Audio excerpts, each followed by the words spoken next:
You're listening to The Real Short Box, a comic book podcast made for geeks by geeks. All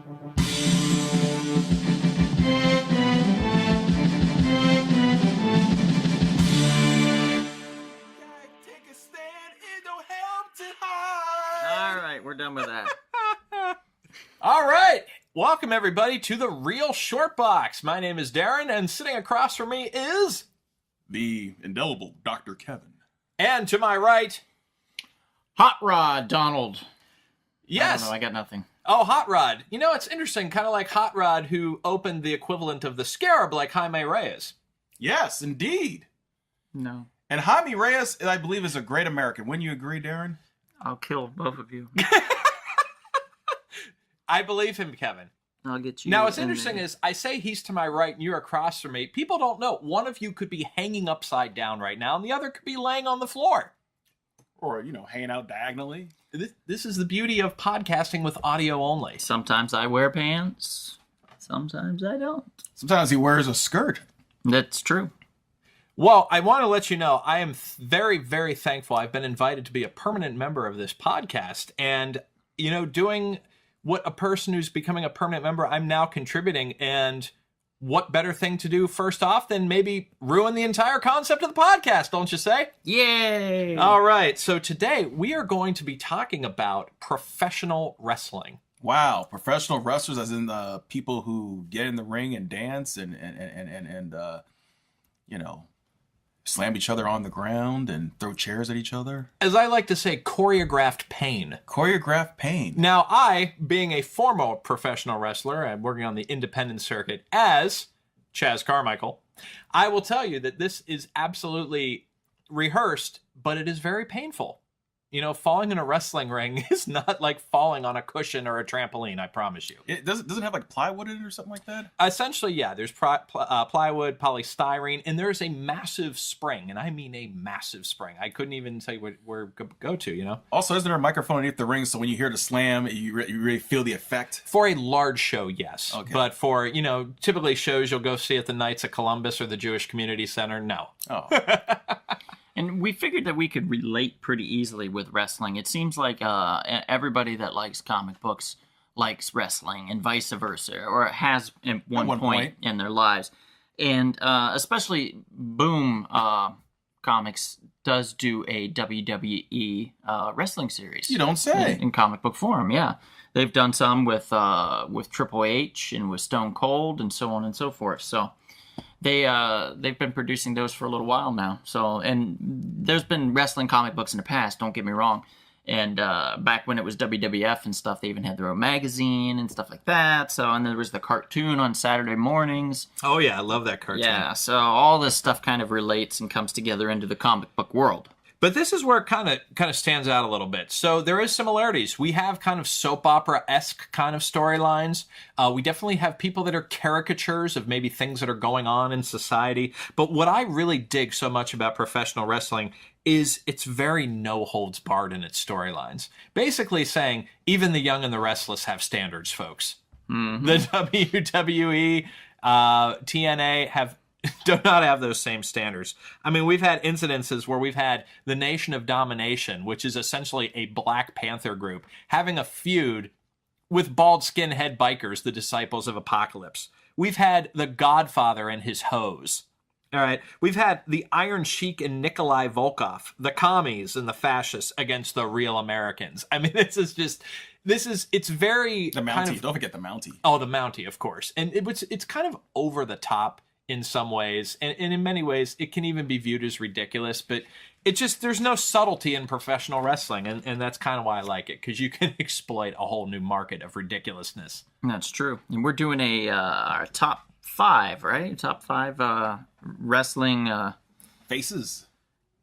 Heroes, I guess you could say, or another term would be a face. Yes. Yeah. A face is just the common term for it. The bad guys are known as heels. Because you see more of their face? I really don't know where it comes from. I'll be perfectly honest with you. What, the heel or face? Just the name. Heel, I guess, would make sense. Like, if you're a bad guy, you're stomping someone with your heels. I guess maybe that's where it comes from. Oh, like the heel being low, Yeah. down at the bottom, and Yeah. the face being up at Yeah. the top, something Yeah. that you see coming at you. Mm-hmm. Yeah. As that you makes can sense. tell, we came very well researched, folks. All right, Absolutely. let's go with our top 5 faces. Kevin, I'm curious, who's your number 5? It would be a honorable man, a man who's no longer with us, the Macho Man, Randy Savage. Oh yeah. Oh yeah. You gonna snap it to a Slim Jim? Absolutely.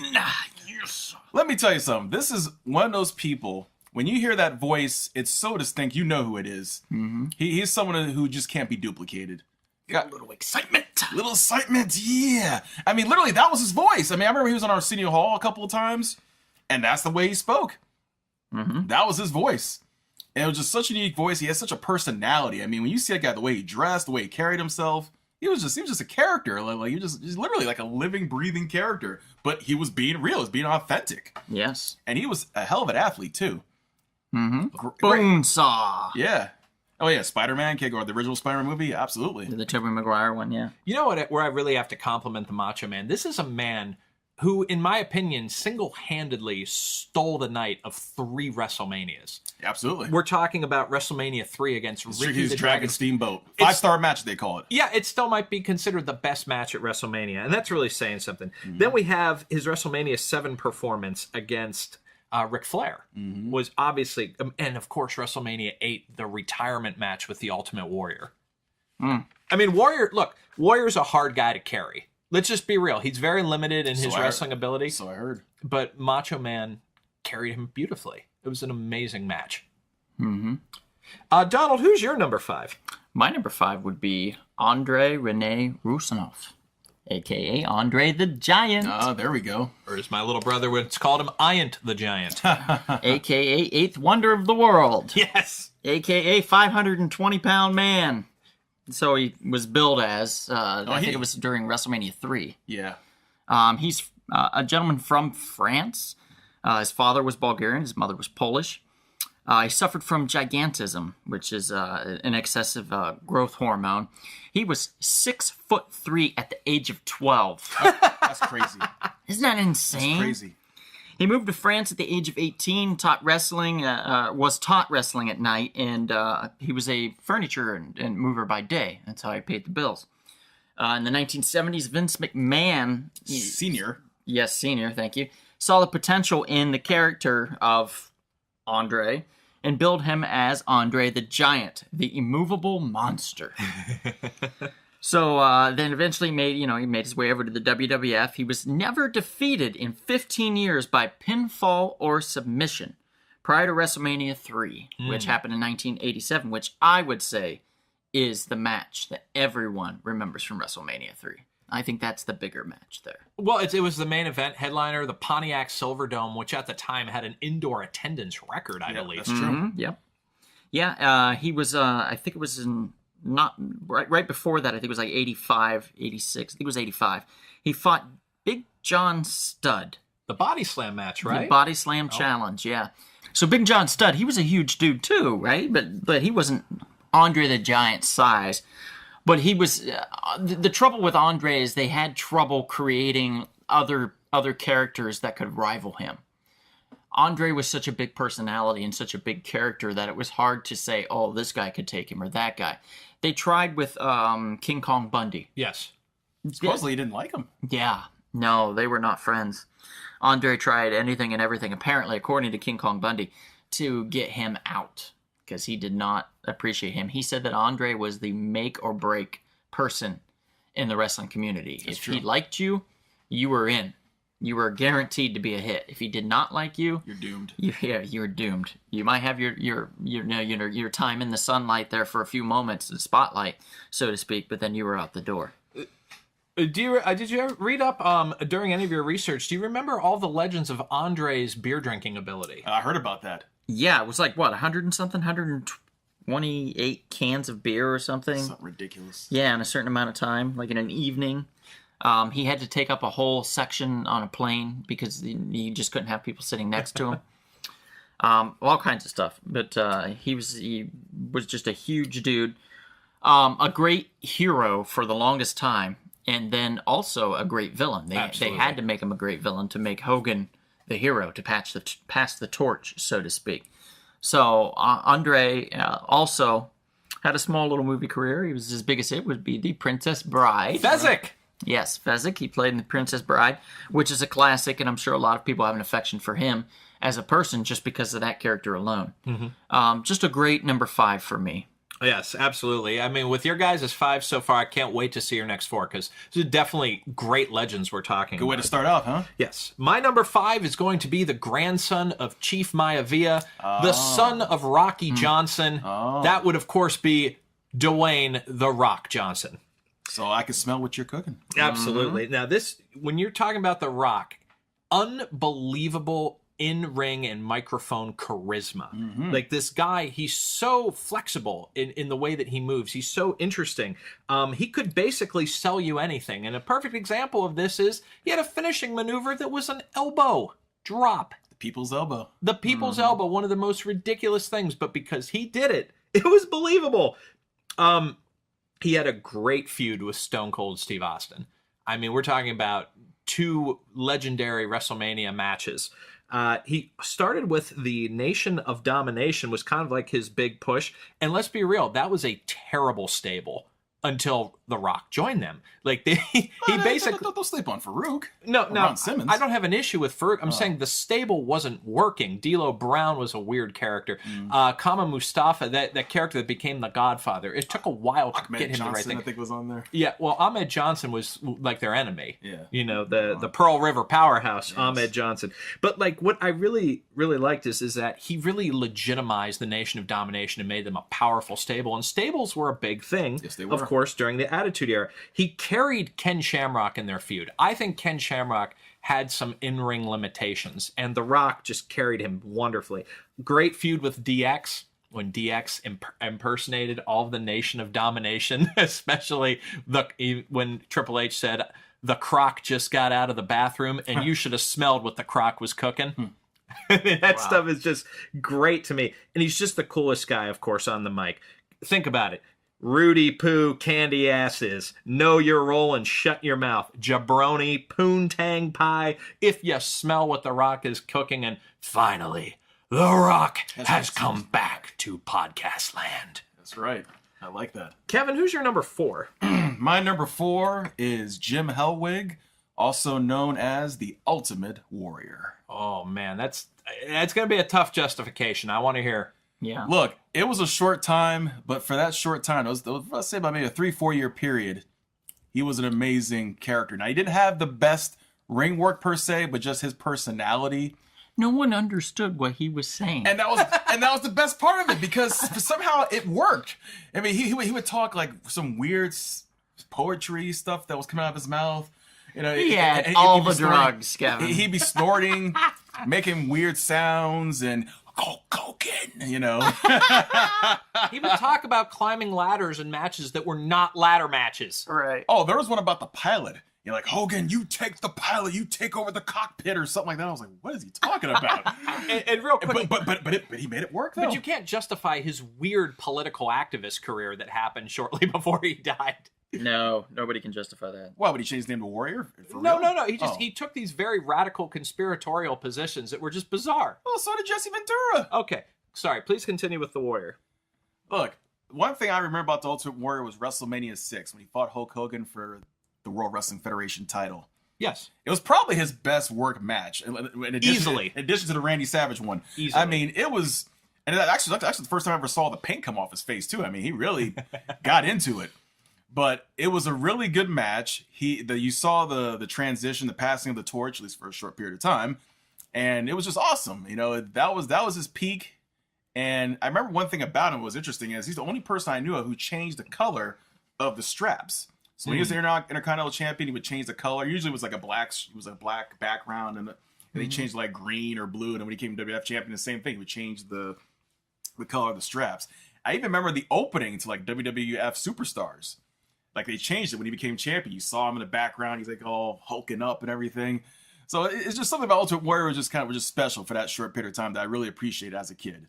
right. And one note about the WrestleMania 6 match. I will make the argument that's the Warriors and Hogan's best match of their career. Yeah, you can argue that. Donald, who's your number 4? My number 4 sounds pretty familiar. because I smelled what he was cooking. So mine is The Rock. That's number 4 for me. Real quick, he is the first third-generation wrestler in the company's history, It's if I amazing. recall. He is also 8-time WWF, WWE champion, 2-time WCW world champion, 2-time WWF Intercontinental champion, and 5-time WWF Tag Team champion. He is the 6th Triple Crown champion in WWE and won the 2000 Royal Rumble as well. Mm-hmm. So, I mean, he also wrote a best-selling book that was on the New York Times bestseller list in the year 2000. So, go figure. And quite possibly the most popular person that ever came out of that company. No, I think he is. Basically because of his movie career that's come after. That's been so Huge. Yeah, just He's one of the top actors in the world. he is the guy that they've been going to every time they need to reboot something, or every time Warner Brothers is like, we got this idea with this CGI monkey, and they're like, yeah, throw a rock in there. Any of that. We got a fault line in there. We're gonna have an earthquake and a flood and stuff. Rampage. Get the Rock. It's just always the Rock, the Rock, the Rock. He's the go-to guy, and for good reason. He was a great wrestler, and he's a great actor now. And I think we saw a lot of that acting. I always said to everybody that would listen to me, and even when no one did, I forced it, that WWF back in the day was soap opera for action fans. It was basically what my mom would watch in the afternoon, my dad was watching in the evening. The only difference is they were just smacking each other around a little harder. So that's The Rock, and that's my number 4. What's yours? Yeah, great choice. My number 4 is going to be the Heartbreak Kid, Shawn Michaels. Now, this is a tough list. I keep stating this. Boy, you're gonna have a tough sell for me on this one. Okay, so let's talk about the good stuff with the Heartbreak Kid. The Rockers tag team was one of a kind. Shawn Michaels, Marty Jannetty. Yeah, during the time of tag team wrestling, you had good tag teams, but nobody had the athleticism or the acrobatical type ability of Marty Jannetty and Shawn Michaels. Like, it wasn't even close. So once again, very athletic in an era full of basically muscle heads, or as people criticize often, the the Vince McMahon type. Great mic skills. Unbelievable in-ring flash and charisma. I mean, to a point, it's one of a kind. And I will make the case, after his back surgery and return in 2002, you probably saw his best matches. And that's unbelievable for me to even think that's possible, because his early matches, of course, are amazing. Ric Flair's retirement match, that was great. What a great moment where he with respect, kick Ric Flair right in the chin and essentially retired him. Sweet chin music. Yes, his matches with The Undertaker, I mean, I could go to his Hell in the Cell matches, his retirement match at WrestleMania. I mean, this guy just had unbelievable chemistry with them. Triple H, of course, he had a great feud with him. And SummerSlam in 2006, he carried Hulk Hogan. Oh, they fought each other? Oh, yeah, he carried him. Wow. Hogan looked terrible, but man, Michaels sold everything just perfectly, as he does. And the thing I admire about him, his career, at the beginning, he really worked from the bottom. The Rockers never won titles. Nope. The Marty Jannetty breakup, I mean, that was great. It was unbelievable. And the barbershop, right? Yep. Okay. He had the Intercontinental belt, which he lost to Jannetty. He won it again and then lost it to Razor Ramon. He won the 1995 Royal Rumble as the number 1 entrant. It was amazing because he and the British Bulldog, who were number 2, literally lasted till the very end. And one of the great endings in a Royal Rumble. Did Michaels put both feet on the floor? That was just unbelievable to me. And he lost a main event in WrestleMania. Not the main event. The main event was Lawrence Taylor and Bam Bam Bigelow. He lost to Diesel, who was not a long-term answer to the WWE. So it's like, oh man, I went from number 1, I won the Royal Rumble, and I lost to Diesel. Diesel. Who would later join the Clique. Yes. He also won the Royal Rumble in 1996, and he went over with the Iron Man match against Bret the Hitman Hart, the 60-minute, as many falls as you can, Iron Man match. And he defended his title brilliantly. He had great matches against Mankind, Undertaker, the Hitman Hart, British Bulldog, Psycho Sid, and of course he is the former of Degeneration X, which is one of the most popular stables of all time. There we go. All right.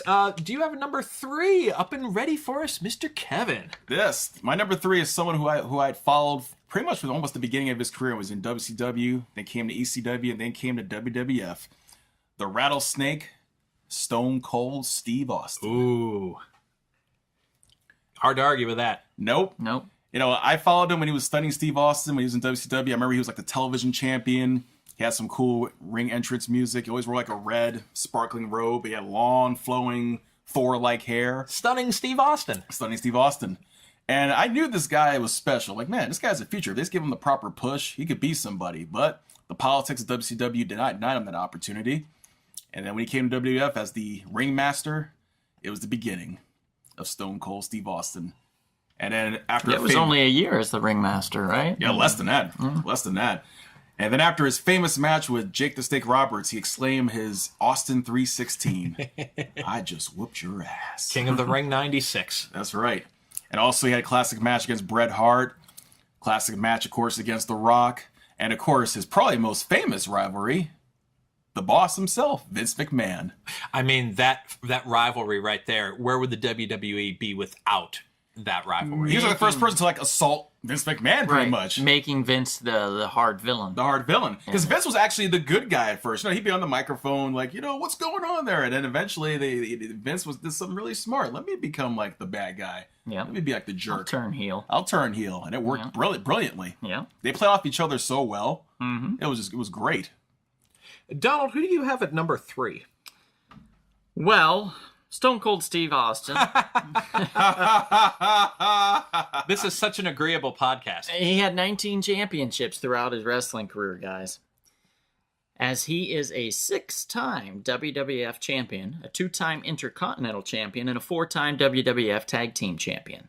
Just thus making him the 5th Triple Crown champion in WWE history. Wow. Also being a 2-time WCW United States Heavyweight Champion, a 2-time WCW World Television Champion, a 1-time WCW World Tag Team Champion, and a 1-time NWA World Tag Team Champion in WCW. That's a lot of gold. It keeps going. He was also the winner of the 1996 King of the Ring tournament, as well as the 97, 98, and 2001 Royal Rumbles, making him the only 3-time winner of the event. Furthermore, he was awarded the unsanctioned $1 Million Championship, the highest award of them all, given by Ted DiBiase. Money. I love Ted DiBiase. Yep. So that, and also, guys, I just recently saw, it'd been a long time, and I don't know why I'd never seen it, but I finally saw the grocery store skit, like little thing that they did with him and Booker T, where they were fighting in the grocery store, and he's like throwing him into sacks of flour and hitting him with everything that he could find in the store, and it was pretty hilarious. So guys, if you get a chance, YouTube Stone Cold Steve Austin Booker T grocery store fight, and you won't be sorry, trust me. And I also recommend his promo video, "Cause Stone Cold Said So," 1997. Yep, can't whoop ass. So my number 3 is the Dead Man, The Undertaker. Oh, there you go. Now, he was virtually a nobody in WCW as Mean Mark Calloway. Then he created a character that I think really forever separated him from the pack.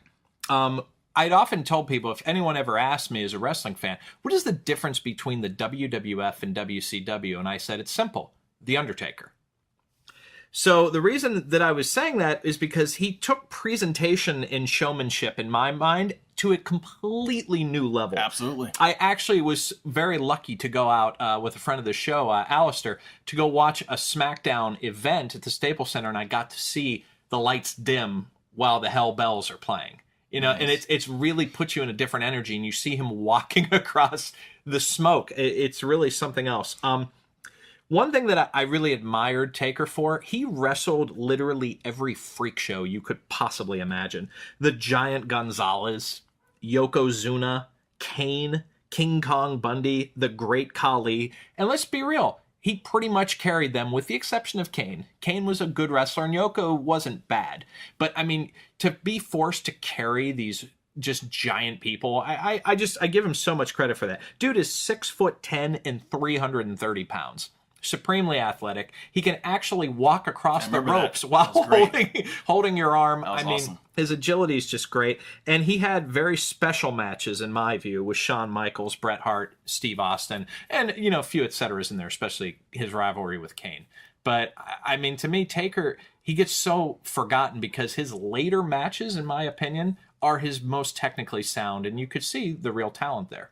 He was also really good in Suburban Commando. Yes, he was. His only on-screen appearance. Yeah, he was awesome. So, Kevin, who's your number 2? Well, my number 2 is the master of the rock bottom, Mr. Dwayne The Rock Johnson. That sounds like a homer pick. Didn't you go to University of Miami? That's partially true. What did you think of his football career in college? He was the backup to Warren Sapp on that defensive line. Interesting. Yes, he was. Huh. So what are your thoughts on The Rock, Kevin? His grandfather was in a James Bond movie called You Only Live Twice. Wow. Chief Peter Maivia took on Sean Connery in a scene. I saw that. It's a good scene, wasn't It it? was a great scene, yeah. And, The Rock, what can you say? He is someone who just transcended not only the professional wrestling, but also movies and television, books. He's someone who is just iconic over the last almost 25 years now at this point. Wasn't it amazing when he used to put the hand in the guy's face and just take the microphone from him? Finally. He was so rude. Like I would say like that era of wrestling that came right after, like Hogan and all those guys. That the new era that stepped in. Those guys lived off being rude sons of bitches. Well, they're Gen Xers. That was just the way it was. Like everybody that was successful was kind of a dick. And they had that edge to them. Yeah. There wasn't anybody that was all really nicey nice. They didn't last. Nope. They got tore up. Even Bob Backlund tried to make a comeback. It didn't work. Oh, fuck Bob Backlund. That Didn't was work. a joke. Good Lord. Real wrestler, by the way. Like a real wrestler. I'm University of Minnesota, and Yes, I'm a sir. Bob Backlund guy. I get why you don't like him, but I'm an apologist. Well, I just didn't like I him. did not You see said Bob Backlund wrestle when he was younger. I only saw the Bob Backlund comeback phase, and that was just sad to me. You like the crossface chicken wing? He was loved too it. old to be wrestling, and he had No, but you know what? In real life, sense. if you're in real life, he would whoop all 3 of our asses simultaneously. But what about I'd like to see him try it now. what about He would. that We'll that see. orgasmic face he would make when he put you in the crossface chicken wing? Oh, weird, creepy. So what else on The Rock, Kevin? Well, what else can we say about The Rock? I don't know. We went to the same barbershop, actually, in Miami.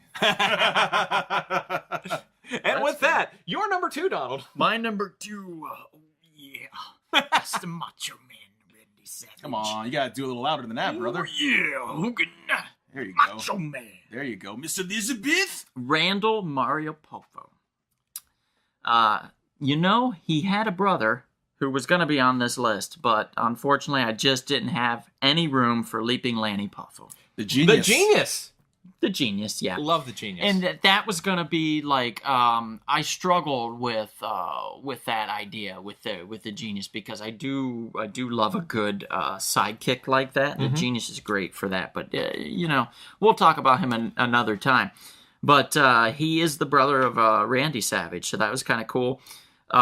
He was actually married to Miss Elizabeth. That was a real thing. Yes. That really happened. But what happened to Miss Elizabeth? Where did she go? She just kind of disappeared. Unfortunately, she is with the Angels. So she passed away. yeah, she was killed in a drunk driving accident, I think, believe. I think there was some fault from Lex Luger. Yes, absolutely. Was he driving? Yes, I believe so. I mean, don't quote me on it, but I believe so. He was heavily involved in it. Yes, Wow. absolutely. Yeah, Randy, of course. I don't think he She ever died forgave at for the that. age of 42. Yes. Yes. Wow. Yes, sir. So young. But no, anyway, getting back to Savage, he won 29 titles during a 32-year career, Ooh. if you can believe that. Ooh. 2 WWF World Heavyweight Championships and 4 WCW World Heavyweight Championships. As WWF World Heavyweight Champion, Savage held similar drawing power to that of Hulk Hogan. One-time WWE Intercontinental Heavyweight Champion, Savage was named by WWE as the greatest title holder of all time and was credited for bringing a higher level of credibility to the title through his amazing in-ring performances.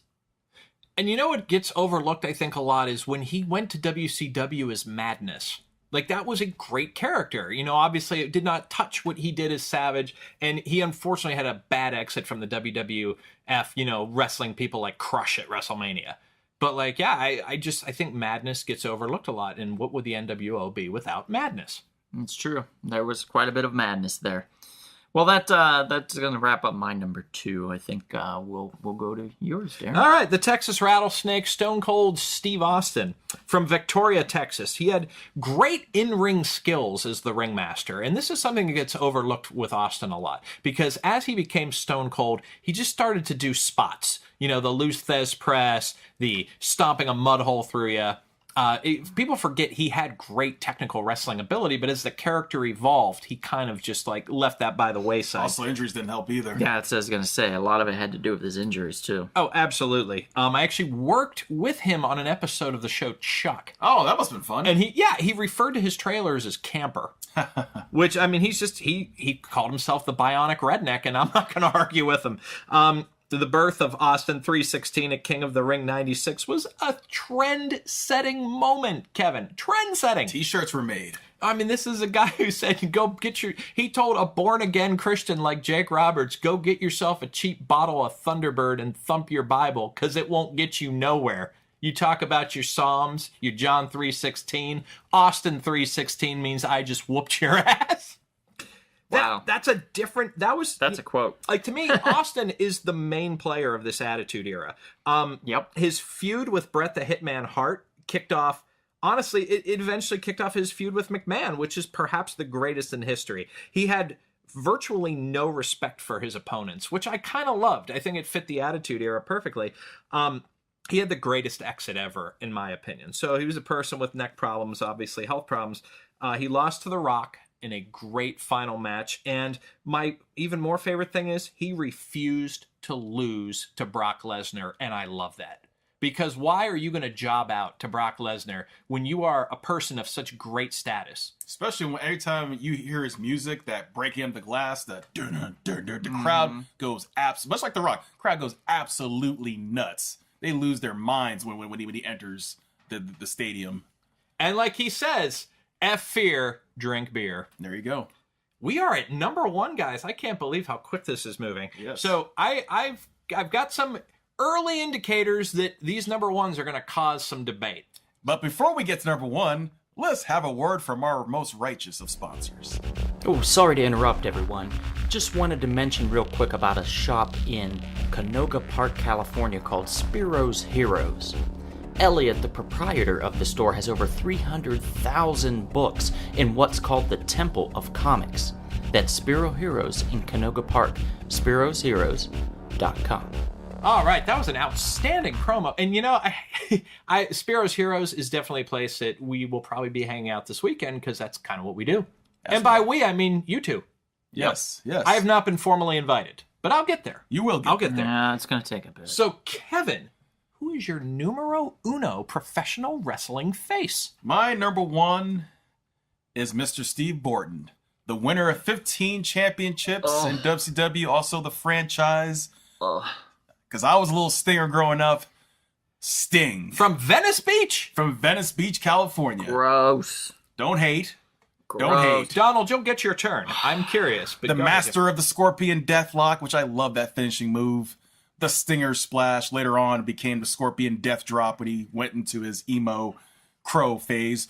But when he started out as his surfer guy, it was cool, man. He had brought so much energy to the ring, and he had technical skills too to go with his charisma.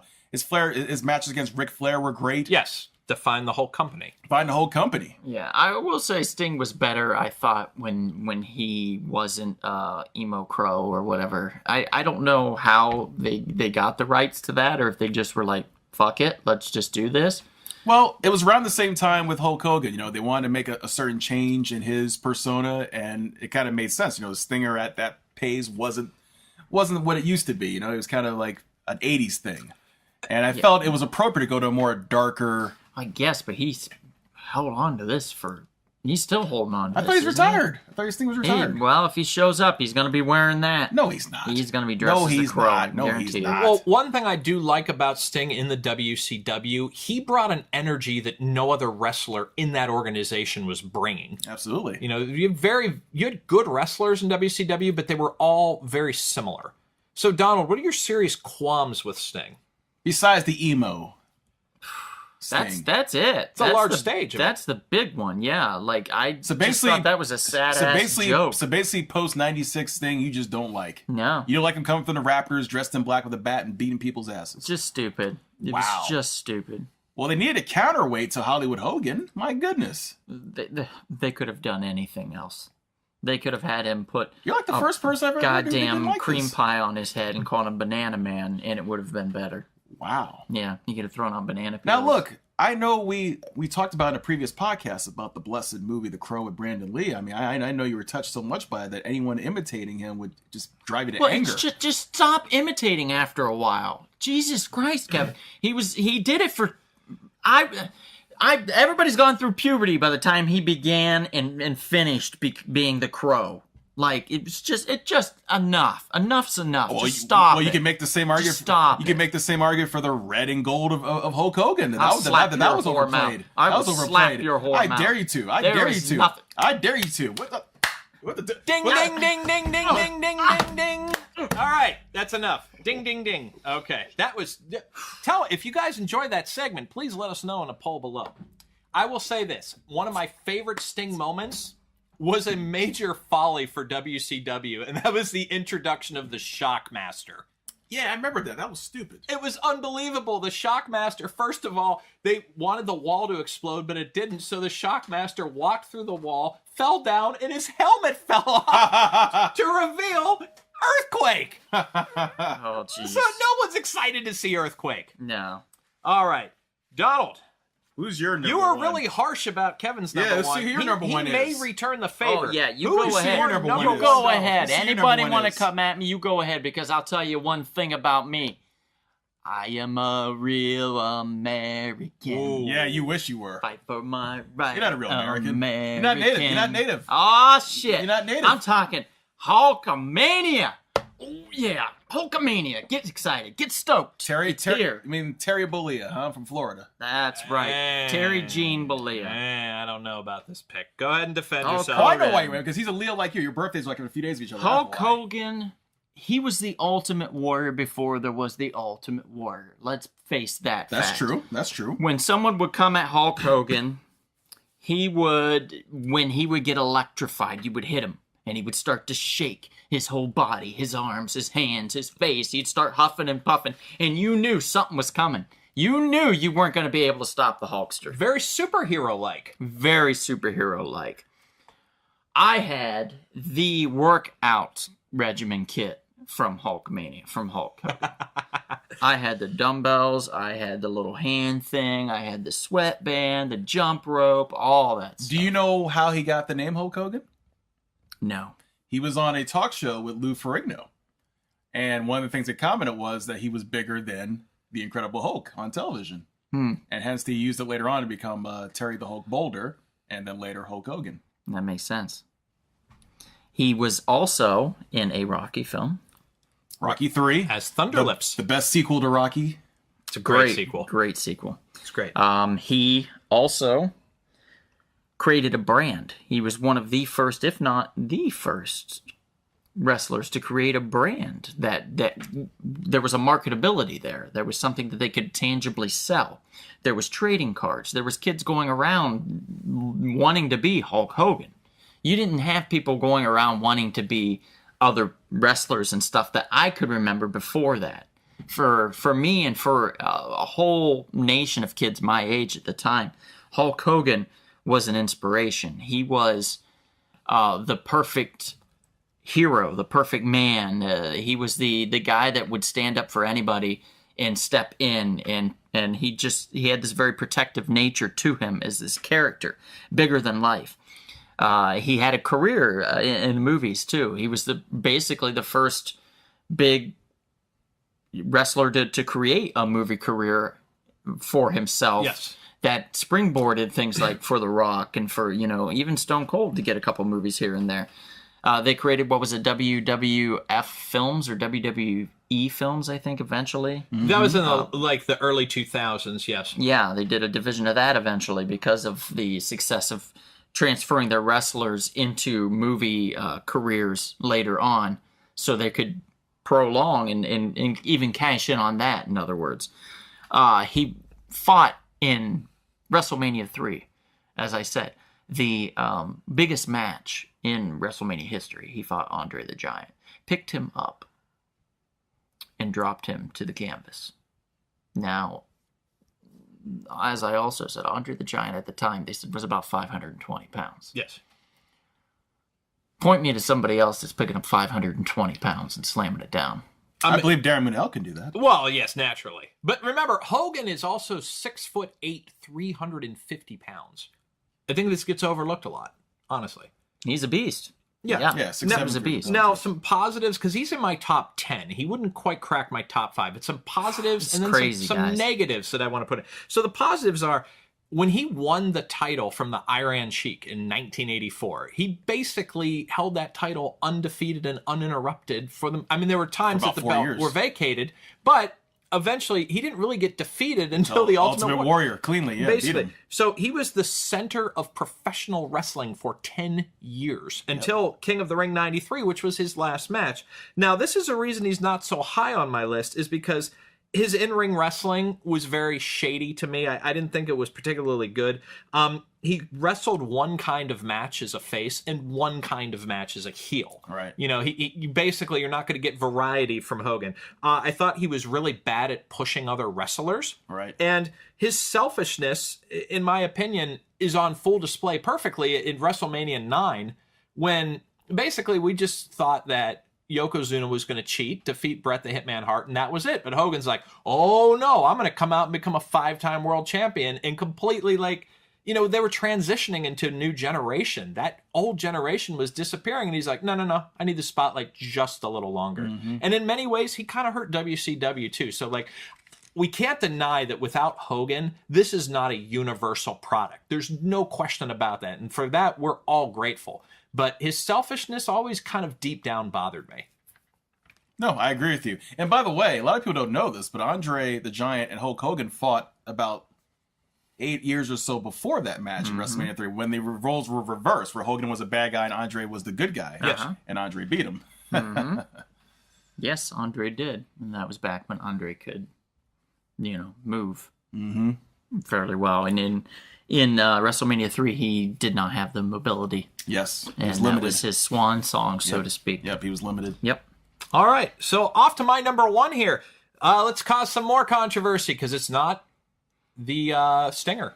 It's not Hulk Hogan. Hulk Hogan. It is the Pink and Black Attack, the excellence of execution, the best there is, the best there was, and the best there ever will be. The best he wish he Bret, was. the Hitman Hart. He wish he was the best. Yeah, I don't know. Great technical wrestler, Jim but the Anvil Neidhart. you talk about another person who was known for being a little difficult. Another person who's known for having a big ego. Can I speak? Speak. This is from Vincent Kennedy McMahon. No matter what happened, I could generally depend that Bret the Hitman Hart would have the best match every single night. He has legitimized and given a push to basically every single wrestler he's had a significant main event match against. This guy pushed Diesel at Royal Rumble 95. Diesel is a tough guy to push. He's basically just a giant dude in the McMahon mold. Person who has very few maneuvers, and Hart pushed him beautifully. HBK at WrestleMania 12. HBK would not be who HBK is without the 60-minute Iron Man match. That's true. And the way Bret sold those moves with subtlety, whereas Michaels is a little more over the top with his sells, it was a perfect mesh. Austin at Survivor Series 96 and WrestleMania 13. We do not think of the Steve Austin we think of today without that no-holds-barred match at WrestleMania 13. That's the match where they started cheering for him. Yes, and this is the interesting thing, too. That was the WWF's first real experiment into hardcore wrestling, which captured that organization for a good 5 years. Brought from ECW. Yes, and keep in mind, Brett was 39 years old in that match, and he was wrestling arguably one of his best matches. Of course, the highs of his career, the 60-minute Iron Man match, that WrestleMania 13, best chain wrestler I've ever seen. There are great chain wrestlers who've come through the WWE. To me, the best. And the best, for me, in-ring storyteller. The guy was just, you couldn't get a read on him. He was so fascinating to watch. And he was a very straight-laced guy. He was about 6'1", 225, not a big guy at all. And he put Vincent Kennedy McMahon over in the Montreal Screwjob. And Vincent Kennedy McMahon, what would the WWE be without him as a villain out in the full? And ironically, after that, his career went downhill when he went to WCW. Absolutely, except his bank account did. Except his bank account. Yeah. Now, Bret the Hitman, don't get me wrong. I loved him in the Hart Foundation. He's left-handed. The lefty got the sharpshooter. I love that. It was great. You know, and you can't take them out of the fold without taking a little bit of wrestling with them. You know, they're instrumental in the creation of what we would have in the WWF. But I feel like he's a good choice, and he would definitely be maybe number 11 in my top 10. Wow, really? But he would not definitely would not be a number one contender at all. Just simply because he's too replaceable with so many other names, in my opinion, in my book. Wow. As far as like other characters that are more memorable to me, other characters that had a little more flair, a little more pizzazz. It's also about, I think you go a lot more with the technical aspect of wrestling, what you see as far as what's good in the ring, as far as like the experience they have, the ability, the capability they have. I tend to lean more towards the showmanship, the showboating type Personal of thing. taste. Yeah, Personal taste. exactly. That's what I'm saying. So for me, he's a little too small in the showboat realm for me to want to put him so high up on a list like that. That's all. That's all I'm saying. But he's a good choice nonetheless. I'm not going to take away from his wrestling capability. Not the best actor, but definitely a top-notch wrestler. Yeah, I mean, obviously, Bret the Hitman Hart for me, I mean, it amazed me how popular he became, being that he is a straight-laced person with very little personality, to be honest. And the thing that I love, too, is he basically carried the WWF in a very dark time. You know, without Bret Hart, I mean, he was the perfect transition into the Attitude Era, at least for me. Mm-hmm. Well, that's gonna be everything That's here for us, guys. I mean, this is a great list. I can't wait till we get to our top 5 heels, because I'm pretty sure that the debate will continue. It will get fierce. It will get violent. And this is exactly what it's like a real wrestling match. Yeah. I already have a chair ready for somebody here. I got to go get some ice for Kevin after this. I really slapped him hard. He's swelling up. You know, we might have some blading in the next We could podcast. talk. We can certainly talk about that. That's a good thing to discuss. Guys, make sure to follow us on Friendster. I actually don't know any of the social media outlets. Where are they going to follow us, Kevin? YouTube, Instagram, iTunes, Twitter, Facebook. And if you're lucky, you might find our secret page on MySpace. And if you're really lucky, maybe we'll see you at the comic shop. This has been The Real Short Box. We'll see you at the comic shop. Thanks for listening.